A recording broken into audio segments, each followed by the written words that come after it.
ഇന്ന് നമ്മൾ ഉണ്ടാക്കാൻ പോകുന്ന ബരക്കുട മാംഗോ ഫിഷ് കറിയാണ്. ബരക്കുട എന്ന് പറയുമ്പോൾ ആൾക്കാർ ഞെട്ടണ്ട, നമ്മുടെ മാർക്കറ്റിലെല്ലാം കിട്ടുന്ന ഷീലാവെന്ന് പറയുന്ന മീനാണ്. നല്ല ടേസ്റ്റുള്ള മീനാണ്. കഴിച്ചിട്ടില്ലാത്തവർ ടേസ്റ്റ് ചെയ്ത് നോക്കുക.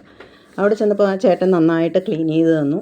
നല്ല വട്ട കഷ്ണങ്ങളായിട്ട് പീസാക്കിയിട്ട് എനിക്ക് മുറിച്ച് തന്നു. അപ്പോൾ പണിയും എളുപ്പമായി. അപ്പോൾ ഇനി അതിനകത്തേക്ക് വേണ്ട ഇൻഗ്രീഡിയൻസ് എന്താണെന്ന് വെച്ചാൽ നമ്മൾ മീൻ കറിയിൽ എടുക്കുന്ന പോലെ തന്നെ നാളികേരം ചിരവിയത്, അതിലേക്ക് കുറച്ച് മഞ്ഞൾപ്പൊടി, പിന്നെ മുളക് പൊടി, കുറച്ച് മല്ലിപ്പൊടി ഒരുപാട് ഇടരുത്, വളരെ കുറച്ച് മാത്രം മതി. രണ്ടതിൽ കരിവേപ്പിൻ്റെ ഇല ഇത്രയിട്ട് നല്ലോണം പേസ്റ്റാക്കി അരച്ച് മാറ്റി വയ്ക്കുക. ചട്ടിയിലേക്ക് എണ്ണ ഒഴിക്കുക. അതിലേക്ക് ഇഞ്ചി പച്ചമുളക് അരിഞ്ഞത് ഒന്ന് വതക്കിയെടുക്കുക. കരിവേപ്പിൻ്റെ ഇല 2-3 പേരിനിടുക.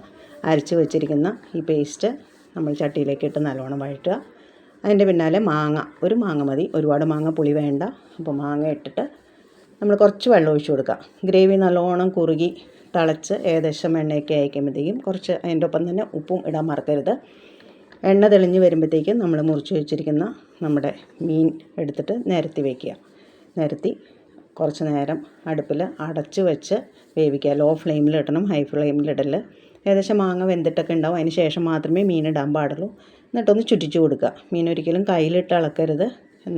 പതുക്കെ ഒന്ന് ചട്ടി ചുറ്റിച്ചാൽ മതി. മുകളിൽ കുറച്ച് വെളിച്ചെണ്ണയും ഒഴിക്കുക. 5 മിനിറ്റോളം അടച്ചു വെച്ച് വേവിക്കുക. ഇപ്പോൾ ഏകദേശം എണ്ണയും മുളകൊക്കെ നല്ലോണം തെളിഞ്ഞിട്ടുണ്ട്. ഇനി അതിൻ്റെ മീതെ 2 കറിവേപ്പിലയും കൂടി വച്ച് കൊടുക്കുക. അപ്പോൾ നമ്മുടെ കറി റെഡിയായി കഴിഞ്ഞു. വളരെ ടേസ്റ്റുള്ളൊരു ഫിഷ് കറിയാണ്. നല്ലതാണ്. ചോറിൻ്റെ കൂടെ, നല്ല മട്ട റൈസിൻ്റെ കൂടെ ഒരു ചോറും മീൻ കറിയും കൂടി ഭേഷായിരിക്കും.